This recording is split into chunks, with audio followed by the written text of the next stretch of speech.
그, 예, 예, 그 오늘 강의는 이제 몸통 이문학 강의, 몸통 이문학 강의 이제 새로 또 이제 이렇게 출발하는 내용 중에서 내용을 다시 이제 적어서 제가 이렇게 강의를 해보는 것입니다. 그래서 사라진 무제국 순다대륙 그다음에 천축 한인에 걸쳐서 이제 일어났던 일 중에서 가장 그 중요한 내용이 하나 있는데요. 그 중요한 내용이 뭐냐면은 바로 이 순다환 시대 때 있었던 그 나이칼 고문서에 대한 이게 이제 문제라는 것이죠. 이것이 뭐냐면 이 티벳에서 이 나이칼 고문서가 보고가 앉아 있는데, 이곳은 뭐냐면은 선사시대의 가장 그 귀중한 자료가 숨겨져 있다고 이제 우리가 알려져 있는 것이죠. 그래서 우리가 지금 현재는 불교 지상주의 돼 가지고 불교의 모든 종파로서 알려져 있지만은 불교라는 것은 뭐냐면은 그 여러 종류 중에서 이제 그 시다르트가 이야기한 내용이 있고요. 그 다음에 이제 그 티베트에서는 라마교라는 것이 있지 않습니까? 그래서 이 라마교는 뭐냐면은 전통 불교라기보다는 이 나이카르 후예인 티베트의 토속 신앙인 뱅교의 후예인 것 같다는 것이죠. 제가 볼 때. 그래서 인도 바라문교에서 이제 이 불교인들이 좀 쫓겨났지 않습니까? 쫓겨온 사람들이 뭐냐면은 이 들과 같이 이제 이 아까 나가게 후에 나이칼 고문서의 후예인 TBS의 불교 토속 신앙인 그 뱅교의 사람들과 같이 후에 뭐냐면은 이 학자 이제 고승들이 뭐냐면은 이들이라는 것이죠. 예. 그래서 지금 이제 그 불교는 3000년 전에 인도의 바라문교에 가지고 쫓겨나 가지고 지금 이제 인도에서는 불교가 거의 사라지다시피 한 거지 않습니까? 그것은 바로 뭐냐면은 그만큼 이질적이었다는 것을 말하는 것이죠. 예. 바라문교와 그 다음에 뭐냐면 불교가 매우 이질적이었다는 것을 말하는 것입니다. 거기에는 아마 인류 이게 인종적으로도 상당히 달랐던 것 같습니다. 고로 시다르타도 뭐냐면은 전통 아리안계의 라기보다는 상당히 뭐냐면은 혼혈 쪽에 가까운 족이었다. 저는 그렇게 이해되는 것이고, 오히려 뭐냐면 티베트인과 더 가까웠다. 예, 그렇게 말할 수 있는 거죠. 그러면 티베트인들은 누구와 관계되는가 이거죠. 그것은 바로 뭐냐면 타이카타이 그룹에 있는 사람들과 그 다음에 뭐냐면은 남쪽에서 올라간 모계 유전자와 북쪽에서 내려온 뭐냐면 북방계 유전자가 섞인 그런 것이죠. 그래서 인류 최초 문명이라든지 인류 최초 종교라든지 인류 최초 과학이 뭐냐면은 전성되어 오고 있다는 것이죠. 여기에서 말이에요. 불교에서 오는 게 아닙니다. 예, 불교에서 오는 것이 아닙니다. 예, 이 라마교의 뿌리는 뭐냐면은 티베트 전통 뭐냐면은 뱅교의 뿌리를 두고 있는 것이고요. 거기에다 라마교에서 쫓겨온 불교인들과 같이 이제 이렇게 섞이게 되는 것이고, 지금 현재는 어디가 어떻게 하면 서로 영향을 주고받은지를 알 수가 없는 것이죠. 그러나 분명한 것은 이 티베트의 토속 신앙인 뱅교는 본교라고 하는데요. 이것은 뭐냐면은 적어도 뿌리가 1만 7천년 전에서부터 출발했다는 거죠. 그러면 1만 7천년 전이 뭡니까? 그게 바로 말타 브레인들이 이동을 하기 시작했던 시기이기도 하고요. 또 더불어서 뭐냐면은 마지막 빙하기가 가장 혹독했던 시기였던 시기도 그때이지 않습니까? 이때 뭐냐면은 바로 이 나이칼의 뭐냐면은 고문서의 바탕을 두고 있는 이러한 뭐냐면은 보살 사상들이 발전해 갔다고 이렇게 이제 이해할 수가 있다 이것이죠. 그래서 이런 것들을 우리가 알고 있어야 되는 것이고, 그래서 가장 핵심적인 내용은 뭐냐면 인류 최초 문명이라든지 인류 최초 뭐냐면 종교라든지 인류 최초 과학이 뭐냐면은 지금의 4대 문명 8대 문화권에서 그 꽃피운 것이고요. 그 전에 원인을 제공한 것은 뭐냐면 이 나이칼 고문서에 바탕을 두고 있다. 이거를 뭐냐면 제가 한국문명학술원에서 설명을 하는 것입니다.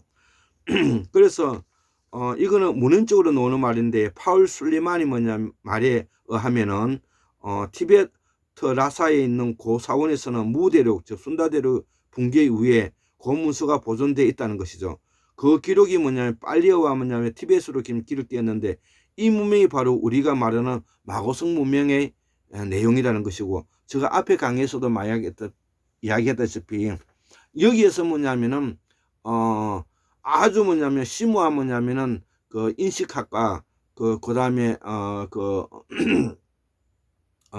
언어학, 그다음에 천문학, 철학, 사상이 여기가 보고이란 것입니다.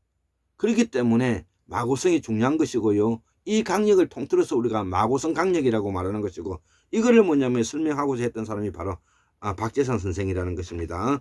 이렇게 뭐냐면 우리가 이해를 해야 되는 것이고요. 그래서 나는 이를 천축 문명이라고 한다는 것이죠. 이거를 우리가 마고성 문명이라는 것을 지금 현재 찾아보기 어렵다고 말을 하지만 이걸 마고성 문명 플러스 천축 문명이라고 하죠. 이런 것도 제가 처음 써보는 말인데요. 현재 티베트 불교의 뿌리는 바로 뭐냐면 사라진 무제 대륙 순다 대륙의 마이칼 문헌에 있다는 것이죠. 예, 이 마이칼 문헌이 바로 어디 있습니까? 바로 남방에서 온 순다 환인들이 올라간 타이 그룹에서 올라간 문화와 문명이지 않습니까? 이렇게 이해를 해야만이 우리가 태고서와 상고서와 고대사를 연결시킬 수 있는 내용이 되는 것이고, 어느 날 어느 시기에 뭐냐면 상고가 시작되고 어느 날 어느 시기에 뭐냐면은 고대사가 시작되고, 이런 것은 역사를 공부하는 입장에서는 바람직하지 않는 것입니다. 그래서 이를 주도한 사람들이 바로 천축한인이고요. 이 문화가 북방문화권의 시원이고 현재 북쪽에 있는 몽골과 러시아 국경에 걸쳐 있는 이 바칼호수에 머물렸던 24,000에서 11,000년 전에 훌쩍 떠났던 뭐냐면은 사람들이 바로 지금 이 흑피옥을 뭐냐면 만든 주체가 된다고 저는 이제 결론을 내렸다는 것이죠. 예, 이것이 바로 뭐냐면은 한국사 복원의 가장 핵심적인 내용들이기도 하고요. 또 한국문명학술원의 연구원으로서 뭐냐면 보람된 일이기도 하기 때문에 제가 오늘 이렇게 뭐냐면은 옷까지 뭐냐면은 좀 색깔 있는 옷으로 뭐냐 갈아입고 제가 강의를 하는 것입니다. 그래서 이 남쪽에서 올라온 타이 그룹과 혼혈 쪽이 바로 뭐냐면 우리가 말하는 북방문화권의 시원이라는 것이죠. 그렇기 때문에 티베트의 라사는 북쪽 천축 환인의 예수도이고 지금도 마찬가지라는 것이죠. 이를 부도지에서는 마고성 강력이라 한다는 것이죠. 18,000년 전에는 너무나도 혹독한 빙하기를 맞아 이들이 서쪽으로 이동하였고 이걸 얌나야 문명을 이루었고, 이것이 뭐냐면 서구 유럽인들의 뿌리가 될 수가 있었다는 것이죠. 있었고 이들이 지금의 서구 유럽의 뭐냐면은 중시조가 된다는 것이죠. 그전에는 동북아시아 예네주 만주가 뭐냐면 또 그들이 뿌리가 되는 것이죠. 그래서 이스라엘이 뭐냐면은 만주를 뭐냐면 구입하고자 했던 그런 프로젝트가 있었다고 제가 듣고 있습니다. 예. 만약에 유대인들이 이 만주를 뭐냐면 동북 삼성이라고 말하는 이 만주를 유대인들이 뭐냐면은 구입을 해서 거기에 지금 현재 이스라엘을 만들었다면 과연 우리는 어떻게 될 것인가 매우 또 생각이 많이 교차되고 또 한편 걱정도 되고 우려도 되고 했던 그런 고민이 있었습니다. 그래서 그렇기 때문에 우리 한반도 동북아는 동서양의 어머니 뿌리고 동서어원의 뿌리이고 인류 문명의 시원의 장자임의 장손이라는 것이죠. 제가 무엇 때문에 뭐냐면은 제가 한국사에 뭐냐면 우리가 환인이 난 후예로서 우리가 장자이고 장손이라고 말하는 것은 이를 두고 하는 말이라는 것은 역사적 뿌리를 두고 하는 말이라는 것입니다. 그래서 이를 두고 뭐냐 우리가 황구사 복원 사업을 하고자 하는 것이고요. 예, 마지막으로 아까 그 강의를 했지만 이 흑표의 주체 세력은 누구냐? 24,000에서 17,000쯤 떠났던 현재 시베리아, 러시아와 몽골 국경에 있는 이 바이칼 호수 주변에 살았던 말타 브레인들이 이들이 뭐냐면 얼굴이 검고요. 흑표기 검은 이유가 이런 이유로 뭐냐 보여지고요. 그동안 이들이 와서 뭐냐면 흑표기 검은 채색을 하고 다리가 짧고 흑인 모습을 하고 있던 이유가 바로 여기 있다는 것이죠. 그 원인은 바로 뭐냐 그들의 선조들에 대한 염원으로서 흑표옥을 남긴 것이다. 이렇게 뭐냐면 그리고 그들이 뭐냐면 뿌리 조상인 동북아에 뭐냐면은 와 그 동북아에 오기 전에 뭐냐면 순다들에게서 흑인에 가까웠던 모습을 하고 있었던 그 염원을 뭐냐면 흑표옥에 되새겼다. 이렇게 저는 연구가 되었다는 것이죠. 드디어 한국문명학술원에서 한국사 복원사업의 핵심 사업이 이제 완성되었다고 저는 보는 것이고요. 결국 흑표옥의 미스터리와 요하문명, 홍사문명의 그 뿌리가 찾아진 셈이고 그 주체 세력이 누구인지 우리가 파악되었다는 그 원주민은 뭐냐 타이카타이 그룹에서 뭐냐면은 제가 찾아볼 수가 있다는 것입니다. 그렇기 때문에 요하문명과 홍사문명은 타이카타이 그룹에서 올라간 모계 유전자를 두고 있는 남방계에 있는 그 사람들과 북방에서 뭐냐면은 문명을 가지고 있었던 사람들이 연합해서 우리가 농경을 시작하고 문화와 문명을 이끌어갔다. 이렇게 이제 결론 내릴 수가 있다는 것입니다. 예, 세 번째 강의를 마치겠습니다. 2021년 1월 24일 아침 11시 10분 정도가 되었습니다. 예, 감사합니다.